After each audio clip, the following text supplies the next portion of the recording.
আজকে আমি এই জড়তা ভ্রমকের সমান্তরাল অক্ষের উপপাদ্যটা পড়ব বা সমান্তরাল অক্ষ সময়ের উপপাদ্যটা আমরা আলোচনা করব। আমরা গত আলোচনায় লম্ব অক্ষ সমূহের উপপাদ্যটা পড়েছি। আজকে আলোচনা হবে সমান্তরাল অক্ষ সমূহের উপপাদ্য। ধরো এটা একটা অক্ষ, এই অক্ষটার নাম দিলাম আমি এবি। এই অক্ষের সাপেক্ষে এই ইচ্ছাধীন আকারের একটা বস্তু ঘুরছে, এই অক্ষের সাপেক্ষে ঘুরছে, এই অক্ষের সাপেক্ষে ঘুরছে।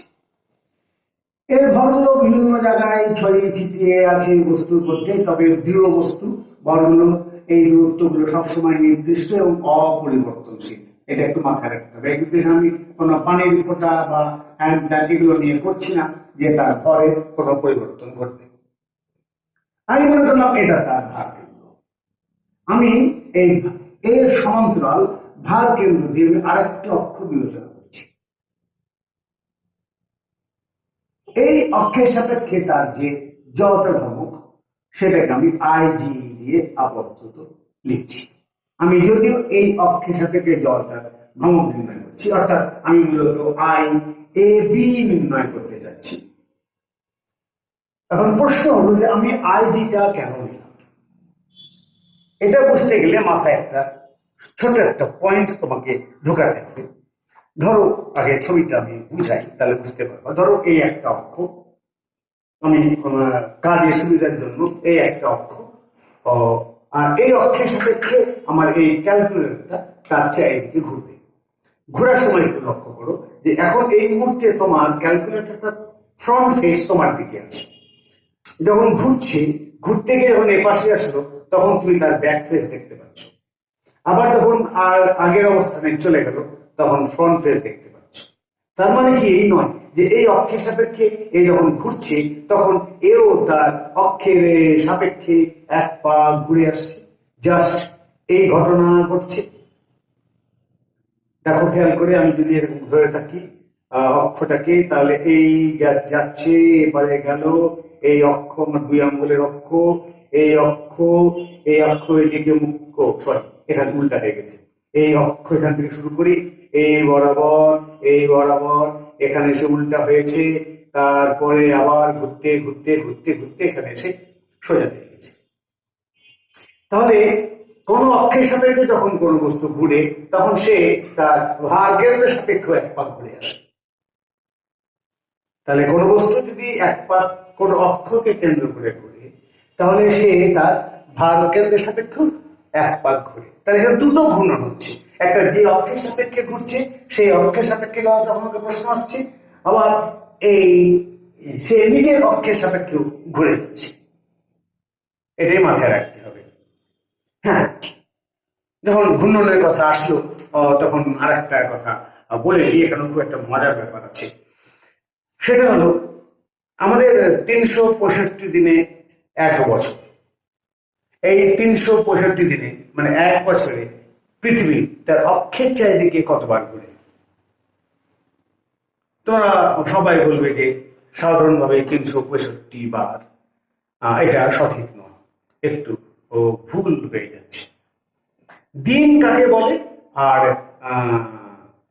অক্ষের সাথে মানে ঘূর্ণন বা আহ্নিক গতি কাকে বলে, এদের মধ্যে পার্থক্য আছে। দিন বলতে বোঝায় সূর্য যে জায়গায় ছিল ঘুরে আবার সূর্য সে জায়গায় আসলে আমরা বলি একদিন। যেমন ধরেন মাথার উপরে সূর্য আছে দুপুর 12টার সময় ধরা যাক, পরের দিন সকাল 12টায় আবার মাথার উপর সূর্য আসবে, তখন আমরা বলবো একদিন পূর্ণ হয়েছে। আর এক পাক বলতে বোঝায় যে যে দিকে সে মুখ করে ঘোরা শুরু করেছে আবার সেই দিকেই ফিরে আসলে এক পাক হয়েছে। এক পাক। ধরো এই ক্যালকুলেটর এখানে আছে, এই ক্যালকুলেটর এই হলো এক পাক, এটাকে এক পাক বলে। আর সূর্যের দিকে মুখ করে আছে, সূর্যকে সে ঘুরে আবার সূর্য সে জায়গায় আসলো, সেটা হলো এক দিন। বলবে স্যার পার্থক্যটা কি, এক পাকিত হলো না? একটু পার্থক্য আছে। কেননা যখন সে কোনো অক্ষের সাপেক্ষে ঘুরছে কল্পনা করছে তখন সে কিন্তু অক্ষটাই স্থির আছে ধরে নিয়েছে। কিন্তু যখন পৃথিবী সূর্যের চারিদিকে ঘুরছে তখন কিন্তু অক্ষটাও ঘুরছে। ফলে এখানে সূর্যের যে অবস্থানটা ছিল এখানে কিন্তু সূর্যের সে অবস্থানটা নাই। এটাই হলো মূল পার্থক্য। যেহেতু অনেক গতি আছে সেহেতু এই ঘটনাটা ঘটে। আমরা একটু দেখি কি হয়। আচ্ছা, ধরা যাক সহজেই বুঝিয়ে দেওয়া যায় একটা, আর আমরা একটু আগে একটু জটিল করে দিচ্ছি। ধরা যাক এটা আমার সূর্য আর এটা আমার পৃথিবীর কক্ষপথ। সূর্যের দিকে মুখ করে আবার সূর্যের দিকে মুখ করলে একদিন, আর যেদিকে মুখ করে আছে আবার সেদিকে মুখ রাখলে হবে এক পাক।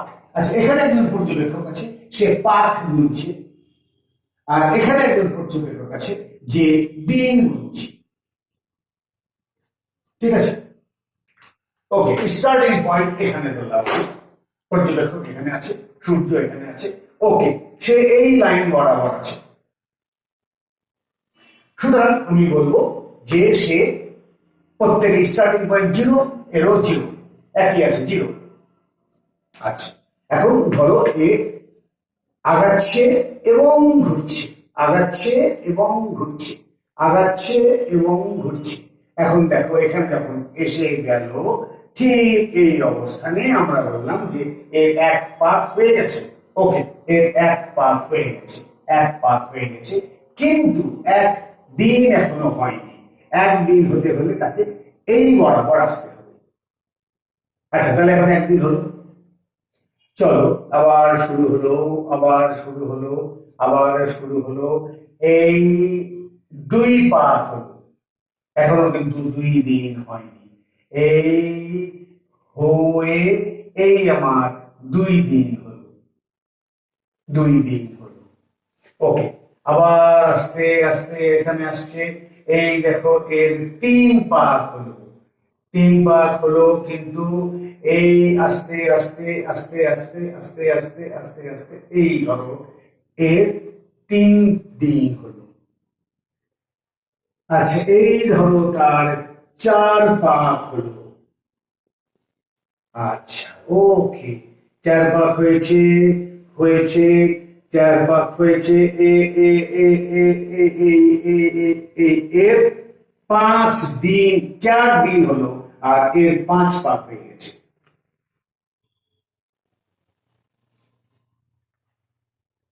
ঠিক আছে না? তাহলে কি দেখা যাচ্ছে, একটা পাক বেশি হয়, পুরো এক পাক ঘুরতে গিয়ে একটা পাক বেশি হয়। আচ্ছা, আরো সহজ করে বুঝতে পারি, আমি এই জন্যই বলছি সহজ করে বুঝতে পারি। আচ্ছা, পৃথিবী যখন এখানে আছে, এই বরাবর বস্তু আছে, 365 দিনে 1 বছর, 365 দিনে সে 360 ডিগ্রি ঘুরে আসে, সোজা হিসাব। আমি এই 5 আর ধরছি না, সহজ করার জন্য আমি মনে করলাম 360 ডিগ্রি পার দিন, তাহলে 1 ডিগ্রি করে সরে যায় পৃথিবীটা। আচ্ছা, তাহলে এখানে যখন আসলো, তারপরে যখন এখানে আসলো মুখটা, তখন 1 দিন হয়েছে, মানে 1 পাক হয়েছে, কিন্তু তাকে এই বরাবর আসতে আরেকটু ঘুরতে হবে কিনা বলো। আচ্ছা, তাহলে দেখো এই হলো তার এই যত ডিগ্রি ঘুরতে গিয়ে, যখন চিন্তা করো এইটুকু বেশিক্ষণ ঘুরতে হয়েছে 1 পাক ঘুরতে গিয়ে। একদিনে যদি 1 ডিগ্রি বেশি ঘুরে, তাহলে 1 পাকের জন্য ঘোরার পরেও তাকে 1 ডিগ্রি বেশি ঘুরতে হয়েছে। তাহলে প্রতিদিন তাকে 1 ডিগ্রি করে বেশি ঘুরতে হচ্ছে। তাহলে 360 দিনে কত পাক, কত ডিগ্রি ঘুরতে হচ্ছে? 360 ডিগ্রি ঘুরতে হচ্ছে, অর্থাৎ সে বেশি একটা পাক ঘুরতে হচ্ছে, সোজা হিসাব। তাহলে 366 দিনে, সরি 366 পাকে 365 দিন হয়, অর্থাৎ 365 দিনে পৃথিবী নিজ অক্ষের চারিদিকে 366 বার ঘুরে আসে। কিন্তু যাদের আঙ্গিক গতি নাই তারা কিন্তু যত যত দিনে সে 1 পাক ঘুরে তার 1 পাকই হয়, 1 পাক ঘুরতে তার 1 পাকই হয়। 1 বছরে তার 1 বছরে তার 1 পাক হয়। যেমন চাঁদের 27.5 দিনে পৃথিবীতে 1 পাক ঘুরে আসে, তার 27.5 দিনে তার অক্ষের চারিদিকে 1 পাক হয়। তার মানে সে সবসময় এইরকম করে মুখ করে থাকে। 1 পাক, 1 পাক হয়নি, এদিকে মুখ, এই যে সবসময় পৃথিবীর দিকে মুখ করে আছে, সবসময় পৃথিবীর দিকে মুখ করে আছে, এই এক পাক হলো, তার নিজের অক্ষে যদি ঘুরে এক পাক। 365 দিনে পৃথিবী সূর্যের চারিদিকে 365 তার অক্ষের চারিদিকে 60 বার ঘুরে, কিন্তু চাঁদ পৃথিবীর চারিদিকে 327 দিনে এক পাক ঘুরে এবং তার অক্ষের চারিদিকেও এক পাক ঘুরে। আর এই জন্যই আমরা সবসময় চাঁদের একটা দিক দেখতে পাই, সবসময় একটা দিক দেখতে পাই। খুবই মজার ব্যাপার। আচ্ছা, ওটা পড়ার বিষয় নয়, প্রসঙ্গক্রমে আমাদের চলে আসে। আচ্ছা, আমি ধরে নিলাম আমার এই অক্ষ থেকে আমার এই ভাগকেন্দ্রের বরাবর এর সমান্তরাল যে অক্ষটা, তার দূরত্ব হচ্ছে আর। আমার সমস্তটা বস্তুর ভর ধরলাম এম। আমি ধরছি ভাগকেন্দ্র থেকে একটা কণার ভর এম, ছোট হাতের এম, যা এক্স দূরে অবস্থিত। তাহলে এই অক্ষ থেকে তার দূরত্ব হচ্ছে আর প্লাস এক্স। হ্যাঁ, তুমি বলতে পারো স্যার ওই দিকে কেন নিলেন, উল্টো দিকে নিলেন না কেন? তাতে তোমার বা আমার কিছু আসে যায় না। ধরো এখানে আমি নিলাম এই কণাটার ভর ধরলাম এক্স এম এবং দূরত্ব হচ্ছে এক্স, এটা বা এটা যাই হোক না কেন। আচ্ছা ঠিক আছে, আপাতত আমরা এরকম চিন্তা করি যে যদি আমার কণাটার ভর এম হয়, তাহলে এবং কণাটা এই অক্ষ থেকে দূরত্ব এক্স হয়, তাহলে এই অক্ষের সাথে জড়তা ভ্রামক হচ্ছে এই যেমন হচ্ছে ভর ইন্টু দূরত্বের বর্গ। আমি যদি যোগফল নিই তাহলে আর প্লাস এক্স, আর যদি এদিকে নিই মাইনাস এক্স হোল স্কয়ার। একটা কণা, তাহলে সমগ্রটার জড়তার ভ্রামক সামেশন দিয়ে দিলাম, পরিষ্কার কথা। আমি এখানেও কোনো সাফিক্স দিইনি, এখানেও কোনো সাফিক্স দিইনি, এরকম লিখি অসংখ্য কণার সমষ্টির যোগফল বোঝানো যায়।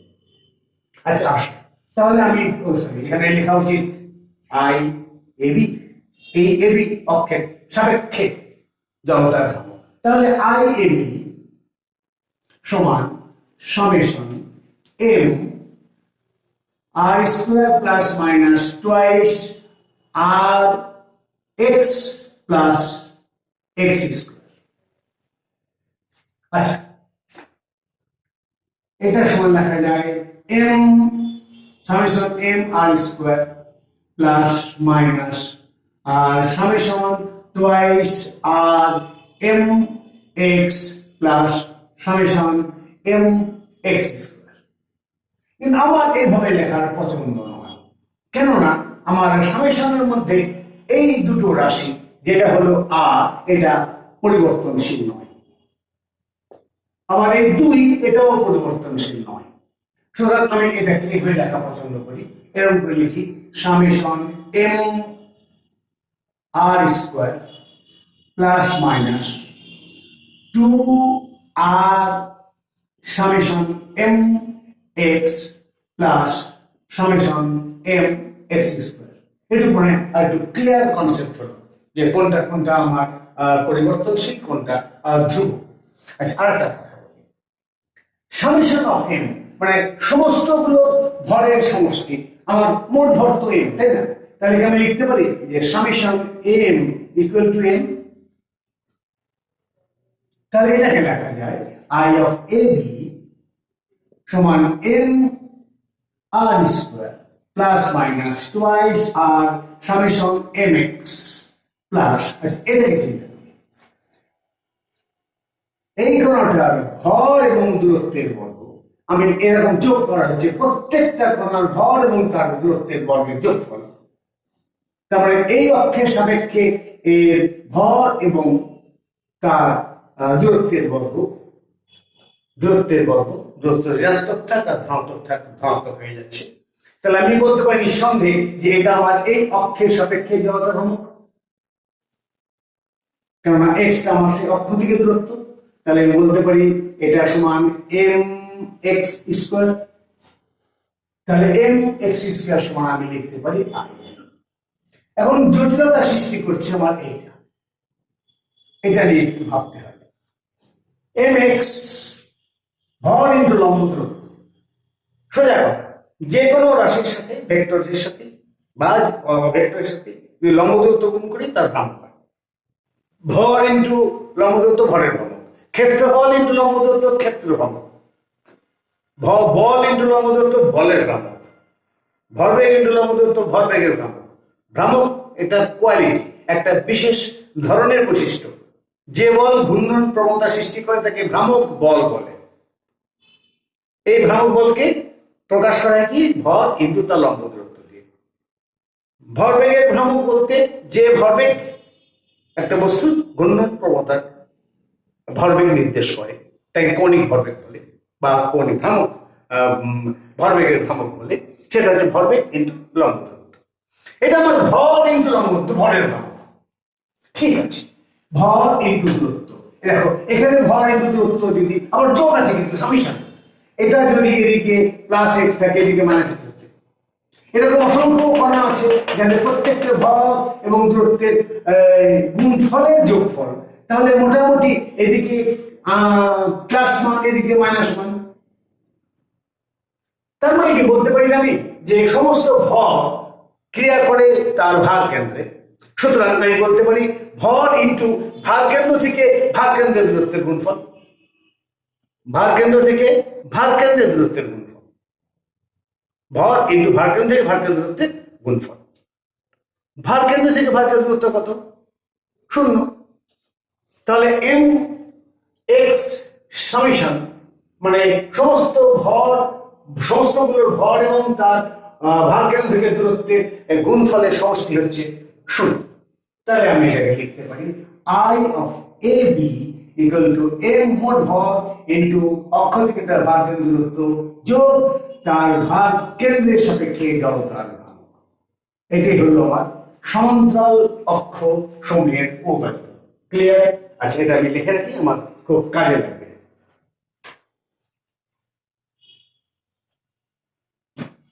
আচ্ছা, I of A B, A B অক্ষের সাপেক্ষে জড়তার ভ্রামক হচ্ছে ভর ইন্টু দূরত্ব প্লাস ভার কেন্দ্রের সাপেক্ষে জড়তার ভ্রামক।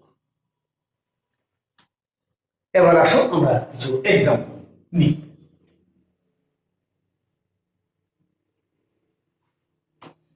ধরো এটা একটা অক্ষ, এই অক্ষের সাপেক্ষে আমি জড়তার ভ্রামক বের করবো এই পাথটা। ধরো এই পাথটার দৈর্ঘ্য হচ্ছে এল এবং ভর হচ্ছে এম। আমি এর সমান্তরাল এর ভার কেন্দ্র থেকে এখানে আমি একটা অক্ষরেখা টানলাম যেটা পাতের স্পর্শক এবং ভার কেন্দ্রগামী একটা অক্ষ। তাহলে এর জড়তার ভ্রামক ভার কেন্দ্রের সাপেক্ষে জড়তার ভ্রামক হচ্ছে 1/12 m a স্কয়ার। এই অক্ষ থেকে ভার কেন্দ্রের দূরত্ব আমি ধরলাম r। ওকে, তাহলে এই অক্ষের সাপেক্ষে আমার জড়তার ভ্রামক মানে এই এবি অক্ষের সাপেক্ষে জড়তার ভ্রামক mr square formula plus ig। আচ্ছা, এখানে আমার m সমান m ছোট হাতের m, আমার দূরত্ব r বর্গ ঠিক আছে, প্লাস 1/12 m a স্কয়ার। আমি m কমন নিতে পারি, m কমন নিলে r square plus 1/12 a square. Okay, আমরা তাহলে যে কোনো একটা অক্ষের সাপেক্ষে আমি আমার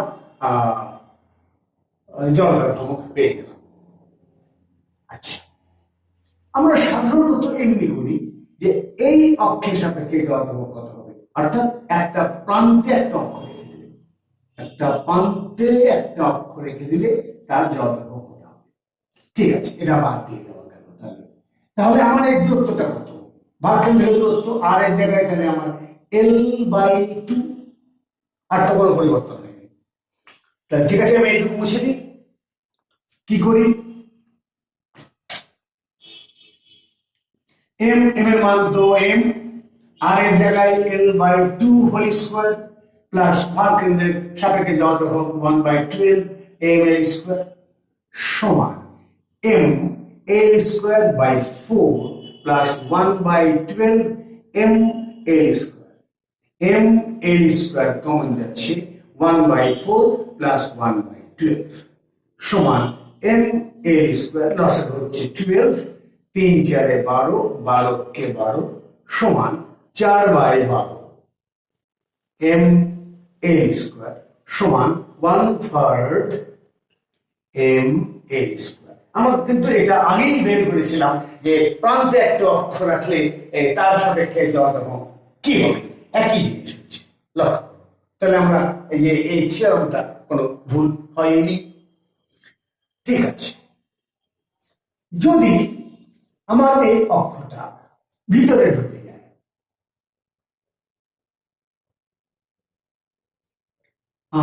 ধরলাম 1/4 ঢুকে গেছে, 1/4 আই এটা হচ্ছে আমার 1/4 অফ এল। তাহলে এই ভার কেন্দ্রের দূরত্ব কিন্তু আমার 1/4 অফ এল, মানে 1/4 অফ এল প্লাস 1/4 অফ এল সমান হাফ এল।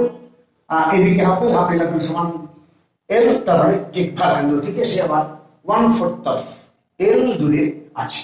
তাহলে আমার এই দূরত্বটা হচ্ছে কত, 1/4 অফ এল। ওকে, মানে আর সমান 1/4 অফ এল। ঠিক আছে, আই সমান কত, আমার formula M R square plus I জি।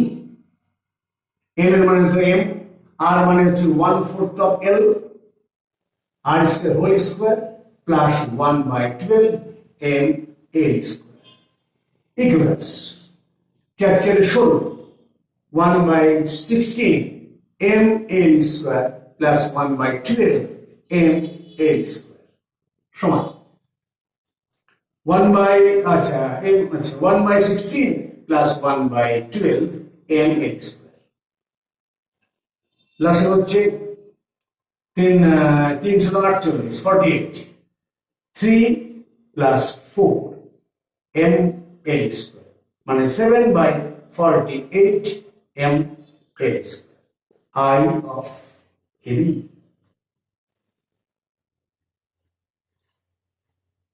আচ্ছা ঠিক আছে, আসলে দেখি পাতটা তো আমার কি বলবো, পাতটা তো আমার শুয়েছিল, তাই না, এরপর ঠেকেছিল।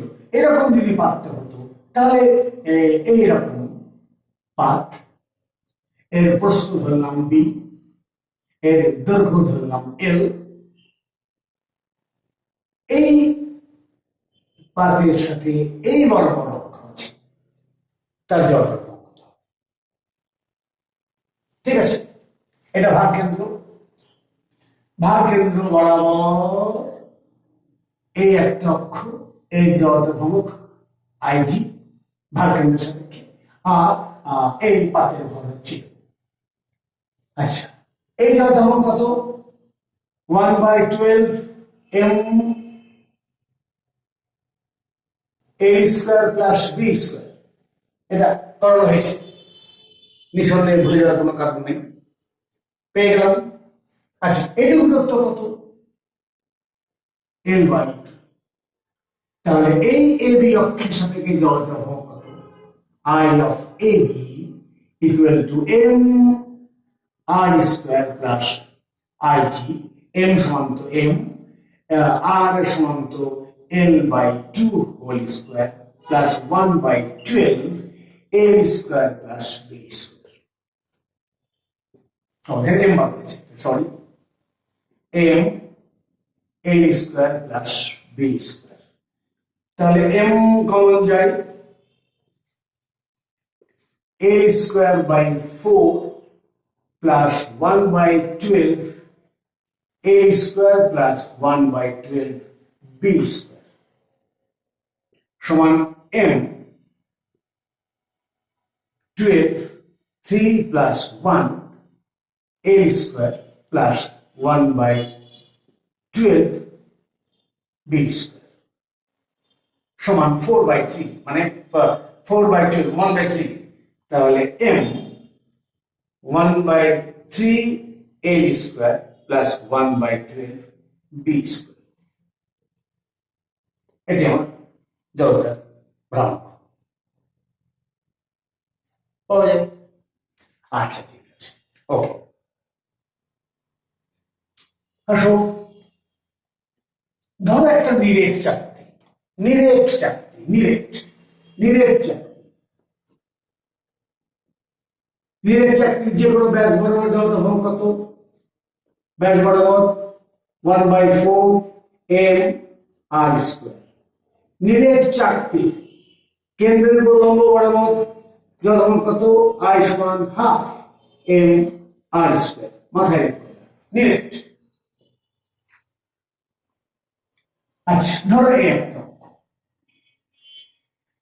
এই একটা চাকতি এখানে আছে, এটা তার ভার কেন্দ্র, এই তার ভার কেন্দ্রগামী এর সমান্তরাল একটা অক্ষ, এই এবি অক্ষের সমান্তরাল এই ভার কেন্দ্র এই বরাবর যতটুকু আইজি, নিঃসন্দেহে এর ব্যাসার্ধ আমি আর ধরলাম, এই অক্ষ থেকে এর দূরত্ব আর, এবং এই চাকতিটার ভর হলো এম। তাহলে আমার আই অফ এবি সমান কত? M R square plus I G. M কত? এম সমান ছোট হাতের আর তো বড় হাতের আর বসিয়ে দিলাম। আইজি সমান কত? ব্যাস বরাবর 1/4 এম আর স্কোয়ার। তাহলে কত হলো? এম তো এখানে কমন যাচ্ছে, r square plus 1/4 r square. That's I AB. যদি এই অক্ষটা এখানে না থেকে অক্ষটা এইখানে থাকতো, অর্থাৎ জাস্ট স্পর্শ মানে পাখা, তাহলে এই দূরত্বটা কত হতো? ব্যাসার্ধ মানে আর। তাহলে এই দৈর্ঘ্যটা কত হতো?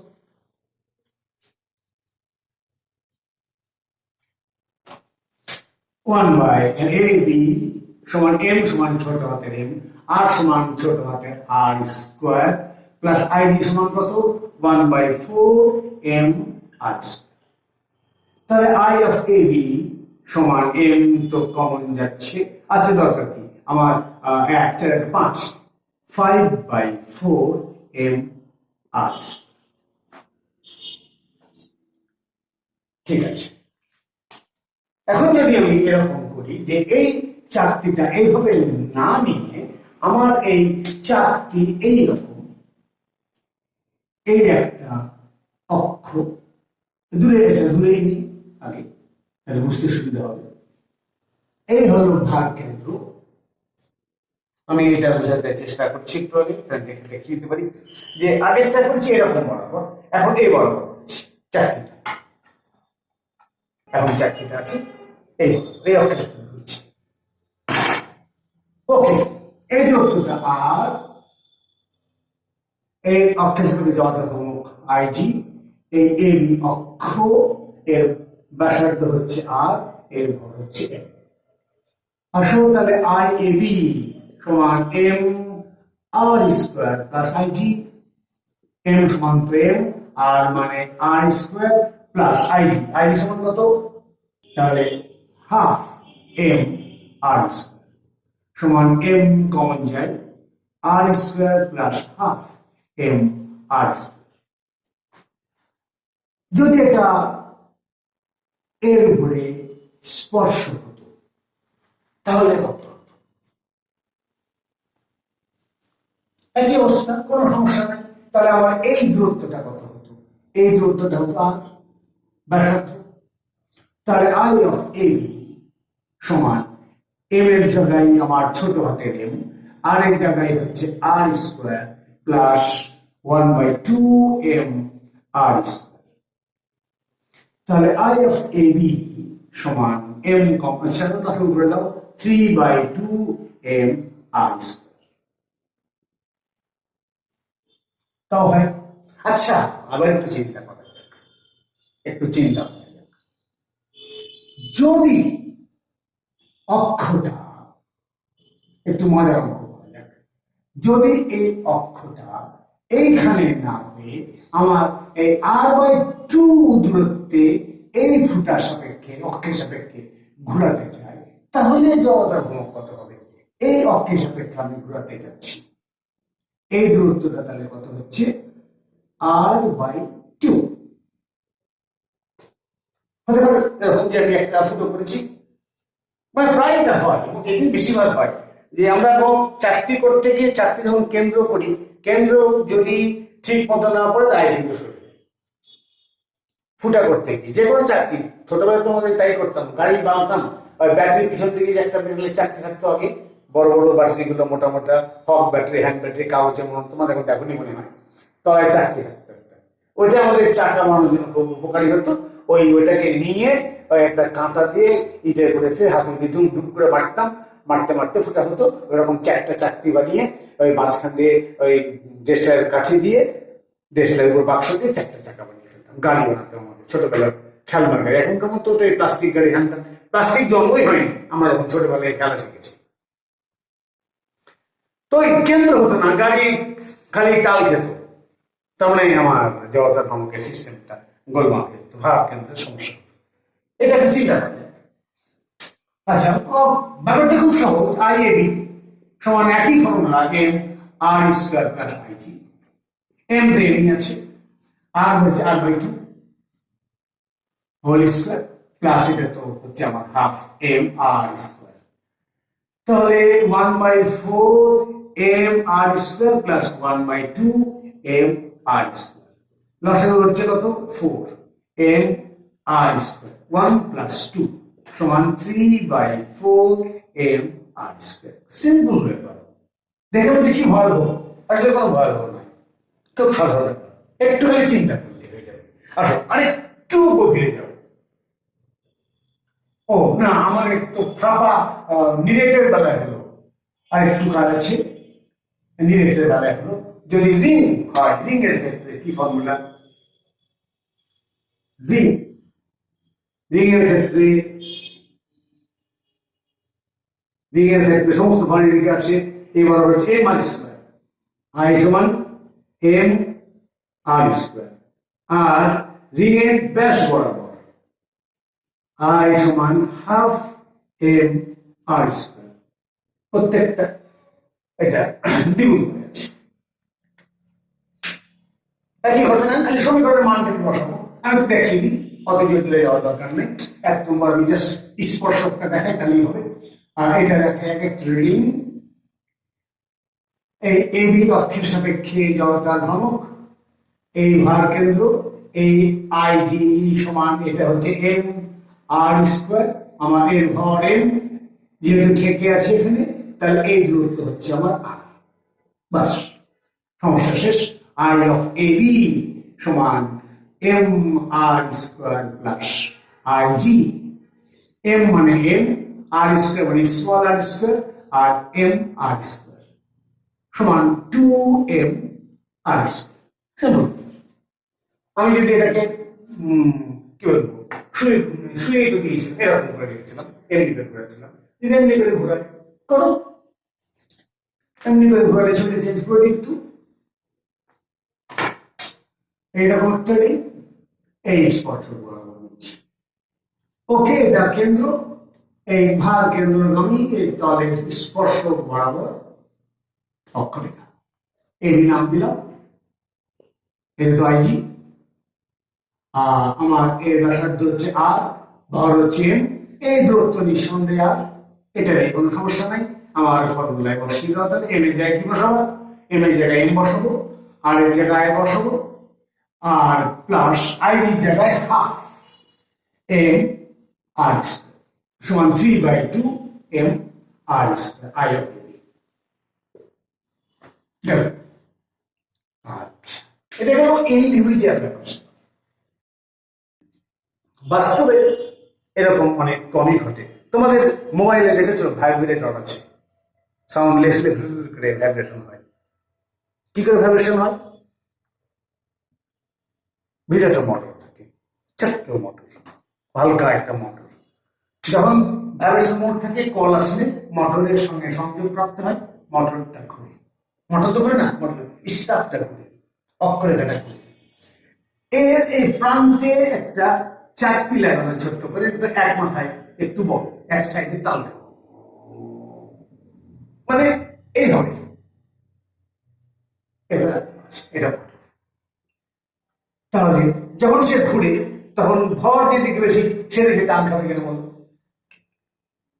তাহলে সে এমনি করে মাথায় ঝুলানো শুরু করে, টেবিল করে রাখলে সেখানে মোর দেন 20 হয়, তাহলে সেই মোর দেন 20 বার টেবিলের উপরে ধাক্কা মারবে, তাহলে টেবিল ভাইব্রেট করবে বা যে রাখবে সে ভাইব্রেট করবে, তাহলে শব্দ বেরিয়ে আসবে, গ গ করবে। অর্থাৎ সেকেন্ডে যদি মোর দেন 20 বা যতবার কাঁপবে এই তত কম্পাঙ্ক অনুসারে শব্দ হবে। পকেটে রাখলে তোমার বডিকে ধাক্কা মারবে, যেহেতু একটু টাল করা আছে। অনেকের ক্ষেত্রে তাও করে না, জাস্ট এই মাথায় একটু খালি একটু ভর ঝালাই করে দিয়ে দিয়েছে, তাও কোনো অসুবিধা নেই। এরকম ঘটনা থাকে। জাস্ট ভাইব্রেটর কিছু না, কল আসলে স্পিকারের লাইনটা না পেয়ে মোটরের সঙ্গে লাইন পেয়ে যায়, ছোট্ট একটা মোটর। আমরা বলি বা কি টেকনোলজি, রিং বাসছে না কিন্তু আমার মোবাইল হচ্ছে, ভালো হয়েছে। আচ্ছা ঠিক আছে, তাহলে এগুলো আমরা একটা মজার এক্সাম্পল করে ছেড়ে দেব। ধরো এই একটা পাত, একটু মনোযোগ দিতে হবে। এই একটা অক্ষ, এই অক্ষের সাপেক্ষে আমি যে অন্তর্ভুক নির্ণয় করবো, এটা এই বি অক্ষ, এটা আমার ভাগ কেন্দ্র। এর ভর হচ্ছে দরকার নেই, এর দৈর্ঘ্য হচ্ছে এল, আর এর প্রস্থ হচ্ছে বি। আচ্ছা, এর প্রতি একক ক্ষেত্রফলের ভর হচ্ছে আলফা, প্রতি একক ক্ষেত্রফলের ভর হচ্ছে আলফা। এটা হলো আমার জড়তার ভ্রামক। আপাতত চিন্তা করলে ভাগ কেন্দ্রের সাপেক্ষে জড়তার ভ্রামক। তাহলে আমি আই অফ এবি মানে এটা আপাতত আমি ড্যাশ দিয়ে দিচ্ছি, কারণ আছে পরে বলছি, সমান নিঃসন্দেহে এই 1/3 প্রান্ত থেকে করা তো সে একবারই করে ফেলতে পারি। 1/3 এম, এম মানে এম সমান কত, আমার ক্ষেত্রফল কত, এ সমান এল বি, তাহলে এম সমান কত হচ্ছে আলফা এল বি। তাহলে হাফ এম, এম মানে হচ্ছে আলফা এল বি, এম কেন আবার alpha L B, L B into দৈর্ঘ্যের বর্গ এল স্কোয়ার। তাহলে আই এ বি ড্যাশ সমান 1/3 আলফা বি এল স্কোয়ার। সাধারণ যদি ভর দেওয়া থাকতো তাহলে তো সরি কিউ, কিউ যদি ভর দেওয়া থাকতো তাহলে 1/3 এম এল স্কোয়ার হয়ে যেত, যেহেতু ভর না দিয়ে ক্ষেত্রফল দিয়ে ঘনত্ব দেওয়া আছে, ওই জন্য এটা হয়েছে। আমাকে বলছে যে না ভাই, তোমার এই পাতটার মাঝে বা এই অক্ষ থেকে এক্স দূরে আর ব্যাসার্ধের একটা ছিদ্র আছে, আর ব্যাসার্ধের একটা ছিদ্র আছে। এই অবস্থায় তার জড়তা ভোগ করতে হবে। ঠিক আছে,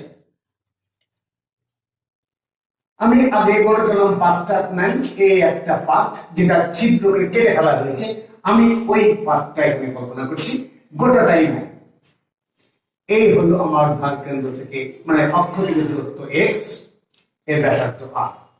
তাহলে এর ক্ষেত্রফল কত, এ ড্যাশ সমান পাই আর স্কোয়ার। তাহলে এর ভর কত, এম ড্যাশ ভর কত আলফা পাই আর স্কোয়ার। এই অক্ষের সাপেক্ষে তার জড়তা ভ্রামক কত, পাতের স্পর্শ বরাবর 1/4, আইজি কত 1/4 এম আর স্কোয়ার, এম সমান কত এম ড্যাশ আর স্কোয়ার মানে হচ্ছে 1/4 পাই আর পাই 1/4 আলফা পাই আর স্কোয়ার ইন্টু আর স্কোয়ার 1/4 এম আর স্কোয়ার। তাহলে আইজি সমান পাওয়া গেল 1/4 alpha pi R to the power 4। আচ্ছা, তাহলে এই অক্ষের সাপেক্ষে যাওয়া ভ্রামক কত, এই চারটিটা আমি ডবল ড্যাশ দিয়ে দিচ্ছি, এ বি সমান এম আর স্কোয়ার প্লাস আইজি, এম সমান কত, এই যে এম সমান এত আলফা পাই আর স্কোয়ার, আর সমান কত আমার এক্স, তাহলে এক্স স্কোয়ার, আইডি সমান কত 1/4 alpha pi R to the power 4 pi alpha R alpha pi R square common যাচ্ছে, alpha pi R square common যাচ্ছে, এখানে থাকছে এক্স স্কয়ার, এখানে থাকছে আর স্কয়ার। ওকে, এখন আমাকে বলা হয়েছে যে এরকম একটা পাতের মাঝখানে এই অক্ষ থেকে এক্স দূরে একটা আর ব্যাসার্ধের ছিদ্র আছে, জড়তার ভ্রমক কত? তাহলে এক কাজ করবো আমি, যেহেতু জড়তার ভ্রমক স্কেলার রাশি, তাহলে আমি একটু ভরকে নেগেটিভ ভর বলতে পারি, যখন ভরটা পাশে থেকে কেটে ফেলা হয়েছে।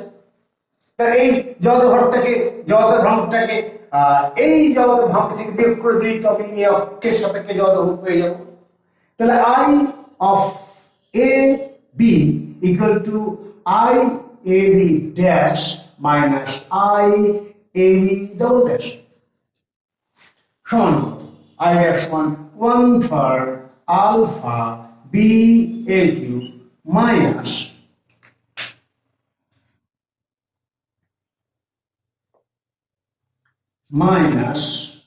আলফা পাই আর স্কোয়ার এক্স স্কোয়ার প্লাস আর স্কোয়ার। ওকে, খালি আলফাটা কমন যায়, খুব একটা দরকার ছিল না, নিয়ে নাও তো। 1/3 B L cube minus pi R square x square plus R square. Okay, I of A B পেয়ে গেলাম। আমার মনে হয় যে যথেষ্ট আলোচনা করা হয়েছে, আর দরকার নেই। থ্যাংক ইউ, আবার সুযোগ পেলে আলোচনা করা যাবে। বাই।